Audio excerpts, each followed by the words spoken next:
social protection. It's about infrastructure like water systems, internet access, and climate-resilient buildings. It's about providing equal opportunity for girls and women, which moves all societies ahead. It's about easing human suffering and driving progress across every community, large and small. Development is about people. And we have collectively made great strides in development in recent decades. But progress doesn't happen on its own. It takes support and investment. As we meet, the world is falling behind in its commitments to advance the Sustainable Development Goals. Achieving them will take an investment of more than $4 trillion a year. And meanwhile, global growth is slowing, trade barriers are rising, and aid budgets are falling. Developing countries are drowning in debt service payments, which have skyrocketed to 1.4 trillion every year. And the great enabler of development, international cooperation, is being chipped away by geopolitical mistrust and division. Now, this conference is about rebuilding that trust with concrete commitments. With the adoption of the Seville commitment document, countries are proving their dedication to getting the engine of development reviving again. Through new domestic and global commitments that can channel public and private finance to the areas of greatest need. By overhauling the world's approach to debt, to make borrowing work in service of sustainable development. By reforming the global financial architecture to reflect today's realities and the urgent needs of developing countries that must have a much stronger voice and participated in the institutions of that financial architecture. The Seville Platform of Action being launched later today will help us move from words to action. It contains dozens of new practical initiatives to accelerate funding for development around the world. And this includes the commitment to establish a borrowers' forum for countries to learn from one another and coordinate their approach in debt management and restructuring. This is one of 11 immediately actionable proposals to help resolve the debt crisis, backed by my group of experts on debt that will be publishing their reports. I look forward to work closely with member states, including in the G20, to bring this forum to life. Por en suma de todo, Sevilla va de soluciones y de encontrar esas soluciones en un momento de dificultades y división para la familia humana. Espero que nuestros esfuerzos colectivos aquí en Sevilla puedan inspirar y motivar a los países del mundo a trabajar unidos para resolver otros desafíos globales. Y una vez más, quiero agradecer al presidente del gobierno y al pueblo español por dar la bienvenida al mundo aquí en Sevilla. Muchas gracias.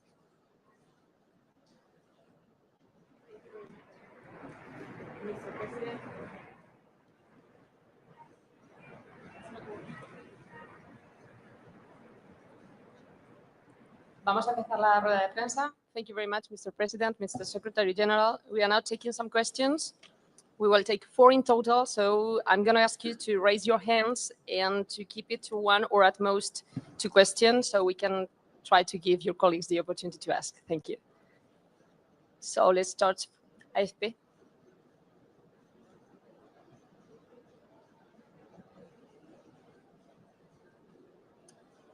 Sí, muchas gracias, presidente y secretario general.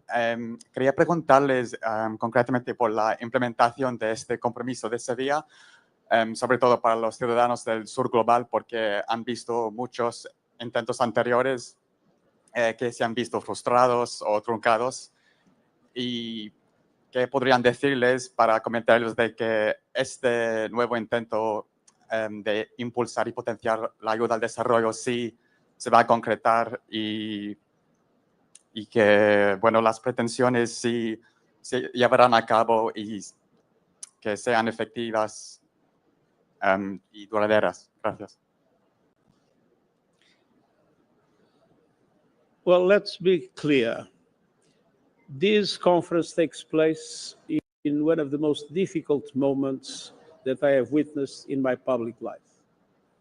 A moment of division, a moment in which we see conflicts multiplying, and we see enormous difficulties for developing countries to overcome the challenges they face. And this is true in relation to debt, it's true in relation to climate, it's true in relation to all the aspects of development. And what is remarkable is that in this moment that is so difficult, and where countries are so divided, it was possible to approve a Seville compromise, a Seville commitment that represents one step ahead both of the Addis Ababa Development Conference and, more important than that, one step ahead in relation to the Summit of the Future just 1 year and a half ago. And so the question is clear. There is a solid will of the bulk of the international community to change the system in order to allow for developing countries to benefit with the progress and development. And we know that there are resistances. We know that this is essentially a question of power. But I have a clear message to the powerful. It is better for them to lead the reform of the system now than to wait and eventually suffer the resistance later when power relations change. And I believe that the reforms that are proposed in Seville, in line with the work that was done in the Summit of the Future, are reforms that are absolutely needed, both for developing and developed countries. And I would like to add to what Secretary General said, that besides the Compromiso de Sevilla, we have this platform that we will launch this afternoon. And I think it's another commitment, not only from the public sector, governments, but also civil society and enterprises, where we're going to translate this, let's say, contents, words into actions.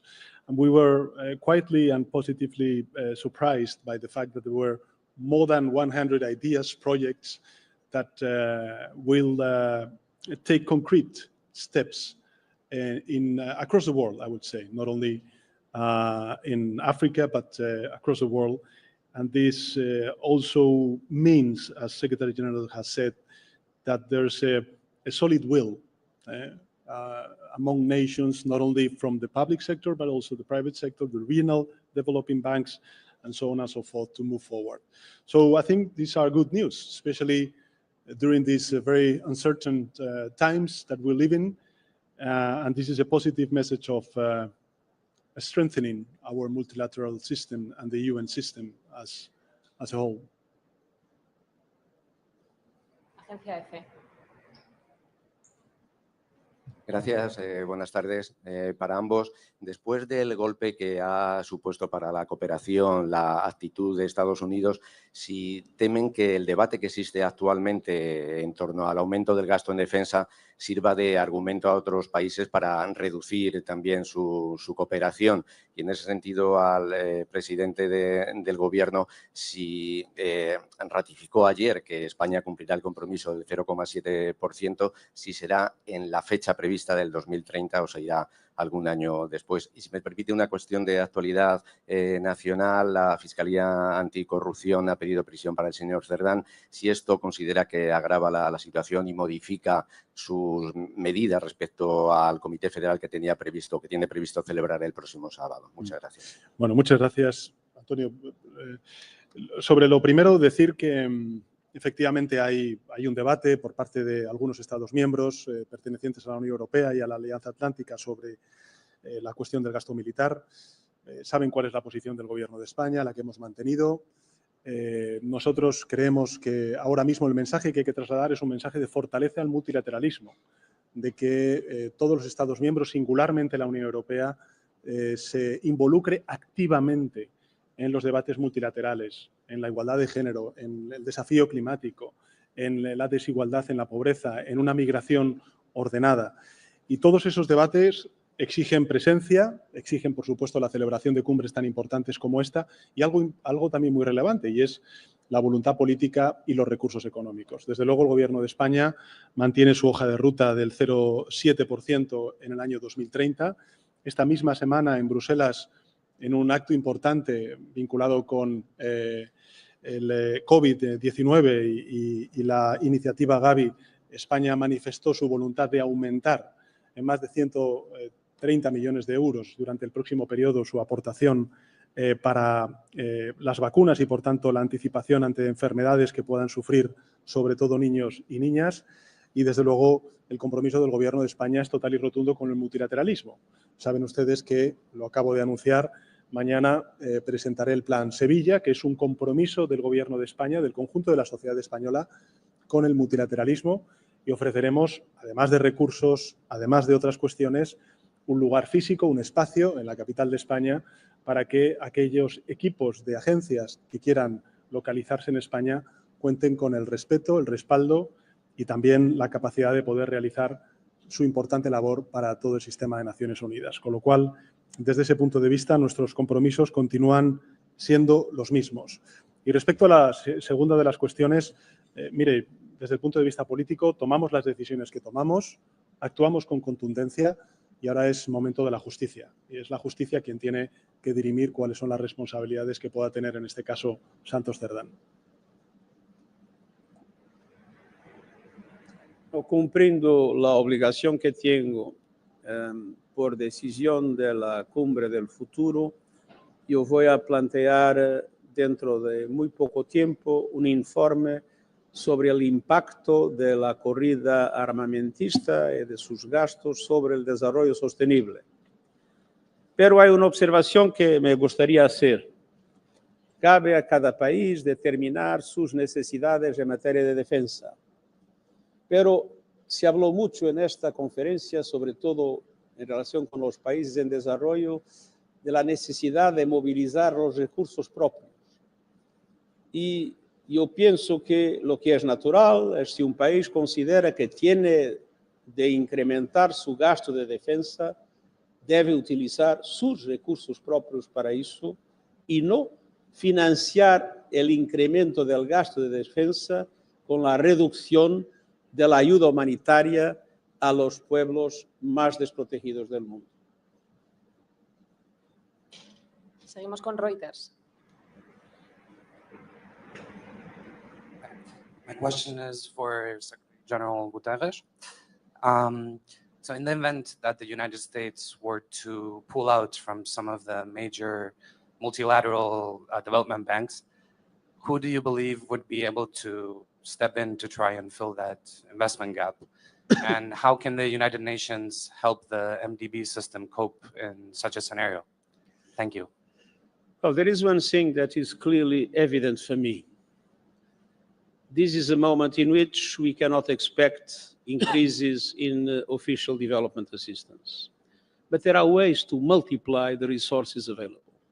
And one of the things that we have approved here in Seville is to triple the lending capacity of multilateral development banks. And the logic is very simple. You have less ODA. Okay, if you use your ODA financing project by project, $1 or €1 has the value of $1 or €1.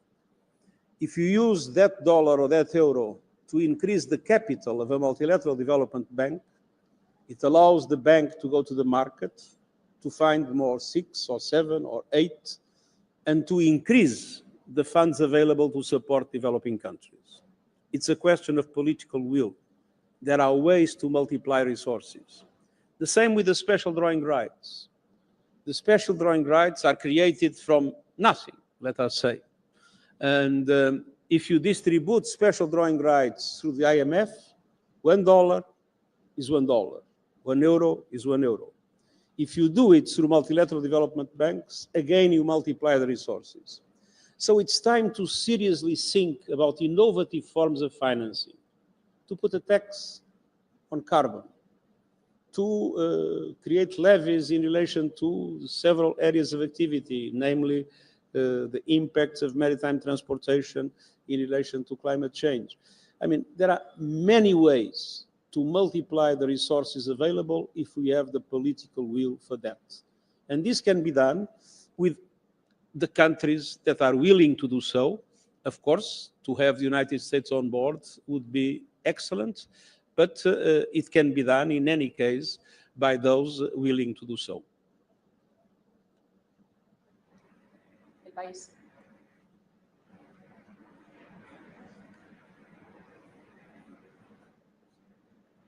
Sí, a los dos. Estados Unidos, que es el principal donante del mundo, hoy no está aquí y está recortando casi todos sus programas. ¿Qué mensaje lanza esta conferencia en un contexto en el que Estados Unidos se retira y otros países, como le preguntaba el compañero, también parece que pueden estar pensando en seguir ese camino?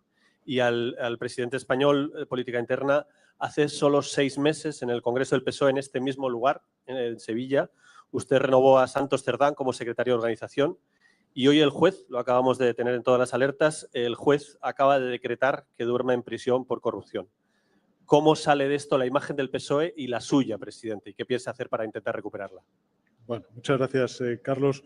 Respecto a la primera de las preguntas, cada uno debe arrimar el hombro según sus capacidades. Y yo creo que España lo que está haciendo es arrimar el hombro en un momento crítico para el sistema multilateral, ofreciéndose para acoger conferencias tan importantes para el mundo como es la Conferencia sobre Financiación al Desarrollo Sostenible, también ofreciendo capacidades, en este caso en la capital de España, para poder acoger equipos de agencias de Naciones Unidas que puedan ser damnificados de esos recortes, comprometiendo también recursos en políticas vinculadas con la salud global o, como he dicho antes, por ejemplo, con las campañas de prevención y de vacunación, como es el anuncio que hicimos la pasada semana después de la cumbre de la OTAN en Bruselas respecto a la iniciativa Gavi. Con lo cual, desde el punto de vista nuestro, del Gobierno de España, lo que queremos es trasladar un mensaje rotundo, total, absoluto, de compromiso con el multilateralismo y con lo que representa Naciones Unidas en un momento en el que cada vez, desgraciadamente, más estamos viendo que hay países que no respetan la legalidad internacional, que hay países que no tienen en cuenta en sus decisiones la Carta de Naciones Unidas. Bueno, pues en este momento, cuando empieza a visibilizarse un desorden mundial, es cuando más tenemos que ser coherentes con los principios que emanan de la Carta de Naciones Unidas, y eso no solamente representan hechos, palabras, políticas, posiciones, como hemos tenido en Ucrania o en Gaza, sino también recursos económicos como estamos ofreciendo. Y respecto a la segunda de las cuestiones, insisto, el Partido Socialista actuó de manera contundente desde el primer momento, se han asumido esas responsabilidades, se ha apartado, en este caso Santos Cerdán, del Partido Socialista y ahora es el momento de la justicia. Y es la justicia quien tiene que dirimir exactamente cuáles son las responsabilidades y cuáles no en el caso de Santos Cerdán. Y, por tanto, máxima colaboración, respeto, lógicamente, a la justicia y a su trabajo, pero desde el punto de vista político, en fin, creo que hay pues una posición muy distinta por parte, en este caso, del partido que yo dirijo a otras organizaciones políticas que no asumen ningún tipo de responsabilidad. Muchas gracias. Gracias.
you.